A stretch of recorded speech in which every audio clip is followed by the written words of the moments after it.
অথচ তার টাকা দিয়ে আমি খরচ করি, তার টাকা দিয়ে আমি বিড়ি খাই, তার টাকা দিয়ে আমি সিগারেট খাই, তার টাকা দিয়ে আমি গাঁজা খাই, তার টাকা দিয়ে আমি খাওয়া মুটি, তার টাকা দিয়ে আমি প্যান্ট করি, তার টাকা দিয়ে আমি অন্যায় করি, তার টাকা দিয়ে আমি ঘুষ খাই, তার টাকা দিয়ে আমি অন্যায় করি। অথচ তার টাকা দিয়ে তার সম্পদ দিয়ে গুনাহ কাজ করতেছি, অথচ তার জন্য ভালো একটু কবরের ব্যবস্থা করতে পারবো না। অথচ আল্লাহ সুবহানাহু ওয়া তাআলা আমাদেরকে বলেন, আল্লাহর রাসূল বলেন যে মানুষের নিরাপত্তার জন্য একটা কবরের জন্য একটা ব্যবস্থা করে দিল, আল্লাহ তাআলা জান্নাতের ভিতরে তার জন্য একটা ব্যবস্থা করে দিল। যে একটা টাকা কবরস্থানের জন্য আল্লাহর রাস্তায় দান করবে, কোন মুসলমান ওখানে নিরাপদে কবরস্থ করবে, শাহীদ করবে, আল্লাহ তাআলা একটা টাকার বিনিময়ে কিয়ামতের ময়দানে জান্নাতের ভিতরে একটা স্বর্ণের ইট তাকে বরকত দিয়া একটা বিল্ডিং এর ব্যবস্থা করে দিবে।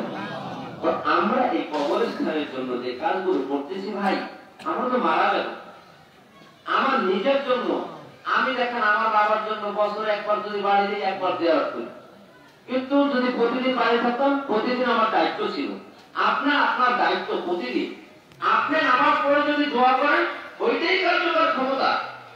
আমি তো ভাড়াই যাবো, এখন ভাড়া করে আনছেন, টাকা দেবেন, আমি আসবো, টাকা দেবেন না করার কোনো বিকাশ আছে, ঠিক না? তার মানে আমি ভাড়াইতে হুজুর, আমার ভাড়াইতে হুজুর দোয়া একটু কবুল হবে। কিন্তু আপনি যদি নামাজ নাও পড়েন, রোজা নাও রাখেন, আপনার বাবার জন্য আপনার চোখের পানি যতটুকু দরদের সাথে বের হবে, আমার তো অত দরদের সাথে বের হবে না। এটা হবে না, এটা সম্ভব না। আপনার মার থেকে আমার বেশি দরদ না, আপনার মার জন্য যত দরদ আমার তত দরদ না, আমার সন্তানের জন্য আমার যত দরদ আপনার তত দরদ না। সুতরাং আপনি আপনার মায়ের জন্য প্রতিদিন দোয়া করবেন, আপনার বাবার জন্য আপনি প্রতিদিন দোয়া করবেন, আপনার দাদা দাদি নানা নানি আত্মীয়-স্বজনদের জন্য প্রতিদিন দোয়া করবেন, নামাজ পড়ে দোয়া করবেন। তাদেরটা খাই, তাদেরটা করি, তাদেরটা ব্যবহার করি, তারা একটু দোয়াও কি করবে না? তারা কিন্তু দোয়া করবে না? হাসবেন দুনিয়া সে বাসাত আয়ামিন নাম্বার দাবার 5 সেকেন্ড আর শুনুন, এটা করে বলে তোদের জন্য সন্তান রেখে আসছি, তোদের জন্য সম্পদ রেখে আসছি, তোদের জন্য বাড়ি রেখে আসছি, তোদের জন্য জমি রেখে আসছি, তোদের জন্য টাকা রেখে আসছি, তোদের জন্য ফলফলাদি গাছ রেখে আসছি, তোরা তাই খেয়ে গুনাহ করো, সেই গুনার কারণে আমার কবরের ভিতরে শাস্তি হয়। অথচ আমারটা খাইয়ে যদি তোরা আমার খান ছড়ানোর সম্পদ দিয়ে যদি তোরা মসজিদে যাইতি, তোরা মাদ্রাসায় যাইতি, কোরআন তেলাওয়াত করতি, আমাদের জন্য দোয়া করতি, কাজ হইত। যে এই কবরস্থানের জন্য আপনারা টাকা দিবেন, পয়সা দিবেন, সম্পদ দিবেন, সব দিবেন, জীবনের বিনিময়ে হলো, কষ্ট করে হলো, কাজ করে হলো, আপনারা অবদান রাখবেন। কিয়ামতের ময়দানে আল্লাহ তাআলা আপনাদের সকলকে মাফ করে দেবেন ইনশাআল্লাহ। ইনশাআল্লাহ আমরা পারবো না? কবরস্থানে সহযোগিতা করতে পারবো না? সবাই পারবো না ইনশাআল্লাহ? সাধ্য অনুযায়ী আবু বকর রাদিয়াল্লাহু তাআলা আনহু কি ছিলেন, তারপর ফাস্ট ওসমান রাদিয়াল্লাহু তাআলা আনহু অনেক কেউ ফাস্ট করতে পারে না। কারণটা কি? আমরা আছে 10 টাকা, 10 টাকা থেকে 2 টাকা দেওয়া খুব কঠিন। আছে 10 টাকা থেকে 10,000 দেওয়া কঠিন না, ঠিক না? এই জন্য আপনার যতটুকু সম্ভব, যতটুকু সাধ্য অনুযায়ী কবরস্থানের জন্য ইনশাআল্লাহ দান করবেন। আল্লাহ সুবহানাহু ওয়া তাআলা আমাদের সকলকে তৌফিক দান করেন।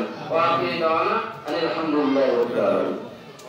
এটা ধরেন ভালো করে দেন।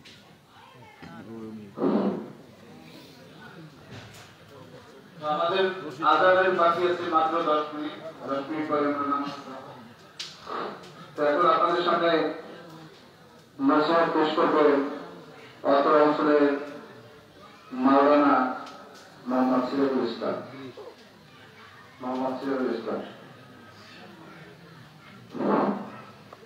আসসালামু আলাইকুম ওয়া রাহমাতুল্লাহি ওয়া বারাকাতুহু। আলহামদুলিল্লাহ, আমরা এলাকার একটা গুরুত্বপূর্ণ যে বিষয়টা সেটা হলো, আমি সংক্ষিপ্ত আকারে আগে কথা বলি। যখন আমি 1986 সালে এলাকায় দেখলাম যে যখন ভাই কথাগুলো বলে গেছেন, কারো কারো কবরের উপরে গরু বাঁধে, ঘর হয়েছে, বিভিন্ন ভাবে কবরগুলো অপমানিত, অপদস্থ হচ্ছে।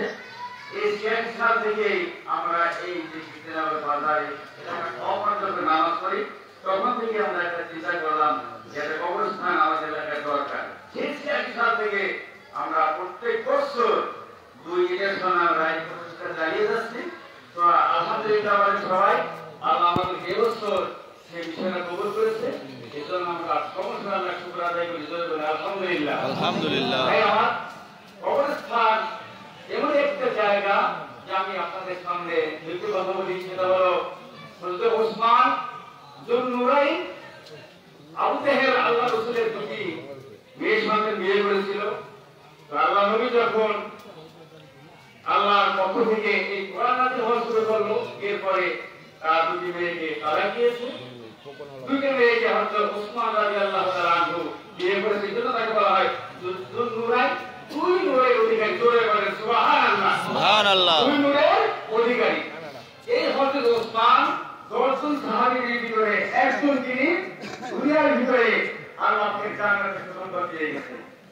এই সুসংবাদ পাওয়ার পরে তিনি যখন কোন কবরস্থানের দিকে যাইতেন, সেদিকে অস্থির হয়ে যেতেন।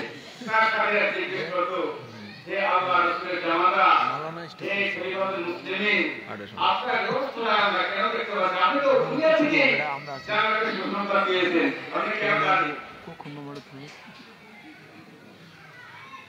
এই কথা বলার পরে তিনি সেটাকে অস্থির হয়ে একদিন বললেন, দেখো আমার সাথীরা, কবর এমন একটা জায়গা, আহারে যারা জান্নাত যাবে তার পাশে অনেক লোক থাকবে, জাহান্নামে গেলে সেখানেও তাদের পাশে অনেক লোক থাকবে। কবর এমন একটা ভয়াবহ জায়গা যেখানে আপন জন সাথী বাদী বলতে কেউ নাই, একাই একটা ঘর। সেই ঘরটা যদি আল্লাহর দয়ায় যদি একটা জান্নাতের বাগান হয়ে যায়, তাহলে সেই লোকটা অত্যন্ত আরামের সহিত আসানের সহিত সেখানে বসবাস করতে পারবে। আমার জান্নাতের সুসংবাদ পাওয়ার পরেও সেই লোকটা কবর ভয়ে অজরে কাঁদতে, তাহলে আমাদের কি করা উচিত? আমাদের তো সব সময় আল্লাহর কাছে কান্নাকাটি করা উচিত। ভাই আমার, সবথেকে আমি খুশি যে এই কবরস্থানটা আমাদের জন্য হচ্ছে। আমরা ওখানে একটা লাশকে যখন যাবো, সেখানে আমরা কোরআনের গুরুত্বপূর্ণ আয়াতগুলো পড়বো, দুরূদ পড়বো, তওবা করবো, সম্মিলিত সকলের জন্য সেখানে দোয়া হবে। হবে কি হবে না? দোয়া হবে। সেখানে দোয়া দিতে হয়, ওই কবরে যারা থাকবে সকলেই এই নেকগুলো পাবে। ভাই আমার, আমি একটা কথা বলছি, সেটা হলো না, আমার ওই চেয়ারম্যান ভাই সবসময় একটা কথা বলতেন যে একটা কথা, লাকাদ খালাকনা ইনসানা ফি আহসানি তাকওয়িম। আমার আল্লাহ বলেন, নিশ্চয়ই আমি সমস্ত সৃষ্টির ভিতরে মানুষকে সবথেকে সুন্দরভাবে সৃষ্টি করেছি। জোরে বলে সুবহানাল্লাহ। সুবহানাল্লাহ বিহামদি। এই যে 18,86,000 মানুষের ভিতরে সবথেকে শ্রেষ্ঠ কারা? এই মানুষ। এর পরে আল্লাহ কি বলছে জানেন? সুম্মা রাদাদাহু আসফালা সাফিলিন। মানুষ জাতি হবে সর্বশ্রেষ্ঠ, আবার এক শ্রেণীর মানুষ আসফালা সবথেকে নিকৃষ্ট। ধরে বলি নাউযুবিল্লাহ, সবথেকে নিকৃষ্ট। তবে দুইটা গুণের ভিতরে থাকবে, সে এই উৎকৃষ্টের ভিতরে অন্তর্ভুক্ত।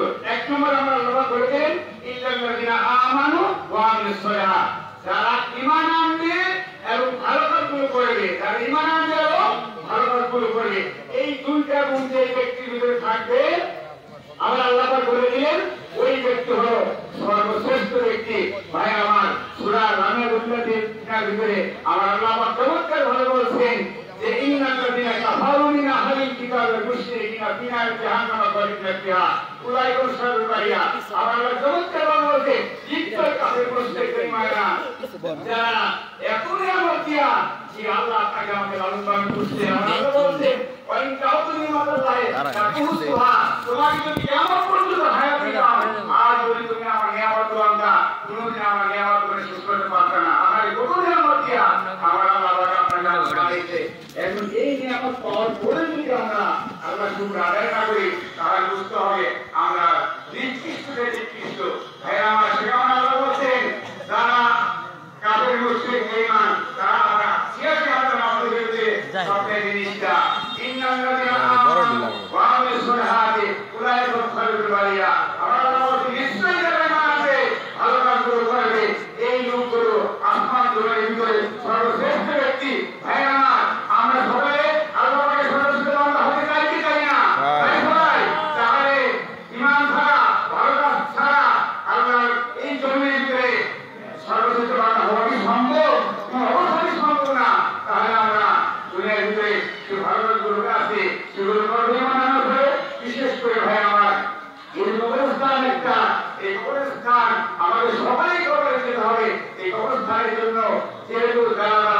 এই জমি লাগিয়েছে, আমরা তাদের জন্য আনন্দ করবো। আর এখানে বাকি অনেকগুলো কাজ রয়েছে, এই অনেকগুলো কাজ করতে আমাদের অনেক টাকার প্রয়োজন। হ্যাঁ, আমরা যে ব্যাপারে 100, 200, 500, 1000 আপনার 50,000, 1 লক্ষ যে ব্যাপারে আমরা সবাই ইনশাআল্লাহ এতে অংশগ্রহণ করবো। হ্যাঁ, আমরা সবাই এখানে এই কাজের জন্য, গুরুত্বপূর্ণ কাজের জন্য আমরা দোয়া করবো, আমরা অংশগ্রহণ করবো। ভাই, আমার সবচেয়ে বেশি সংকট হলো যে আগে যে কবর যেখানে সেখানে রাখা হতো, হারে অনেক কবরের মুখে আমি দেখছি প্রস্তাব করে, অনেক কবরের মুখে দেখছি একটা নিকৃষ্ট অবস্থায় আছে, সেখান থেকে মানুষ সাঁতার চলাফেরা করে। একটা কথা হলো ভাই জানেন, এই কবরটা হলো আজ থেকে কেমন পর্যন্ত কবরটা 2টা ধাপ। একটা হলো আর কবর রওজাতুল ইয়াদিল জান্নাহ, কোন কোন মানুষের কবর হলে জান্নাতের বাগান। করে বলে সুবহানাল্লাহ, সুবহানাল্লাহ। মানুষের কবর হলে কি জান্নাতের বাগান। যে ভালো কাজ করবে, ঈমান আনবে, আল্লাহ মানবে, কোরআন মানবে, রাসূল মানবে, আলেম ওলামার কথা শুনবে, তার কবরটা জান্নাতের বাগান হয়ে যাবে। করে বলে সুবহানাল্লাহ। এই তো আর যারা এই উল্টো পথে চলবে, আল্লাহ মানবে না, রাসূল মানবে না, আল্লাহ কালামের কাছাকাছি আসবে না, কোরআনের হক কথা শুনলে তার ভালো লাগবে না, বুঝতে হবে তার জন্ম ঠিক নাই, আর না কোনো রাস্তা রয়েছে কি, আর কুকুর হওয়ার দুনিয়ার নার, কারো কারো কবর হবে জাহান্নামের গর্ত। আমরা কবর জান্নাতের বাগান সবাইকে বানিয়ে চাই কি দেয় না ভাই আমার? তাহলে ভালো কাজ ছাড়া, নামাজ ছাড়া, রোজা ছাড়া, আল্লাহ ইবাদত ছাড়া কোন অবস্থাতে কবর জান্নাতের বাগান বানানো সম্ভব? কোন অবস্থায় সম্ভব না। আমরা ইনশাআল্লাহ সবাই পাঁচ ওয়াক্ত নামাজ পড়বো, রোজা রাখবো, আল্লাহ মানবো, রাসূল মানবো। ভাই আমার, যার কবরটা ওই জাহান্নামের বাগান হয়ে যাবে, সেই কবরটার ভিতরে এমন কঠিন পরিস্থিতি হবে ভাই আমার, সাপ বিশ্ব সেখানে থাকবে, একবার ধর্মঞ্জলি করে 40 ফুট 70 ফুট নিচে এই উত্তর চলে যাবে। এই জন্য ভাই আমার, আমি সকলের দৃষ্টি আকর্ষণ করে বলবো, আমাদের সময় হয়ে গেছে, আমরা সবাই ইনশাআল্লাহ নামাজ পড়বো, রোজা রাখবো। আল্লাহ আমাদের সকলকে সঠিক পথে চলার মতো শক্তি দান করুন। সকলে বলি আমিন। আমাদের পরে প্রোগ্রাম করতে আসতেছেন, আপনারা সবাই নামাজ পড়ে এখানে উপস্থিত হবেন।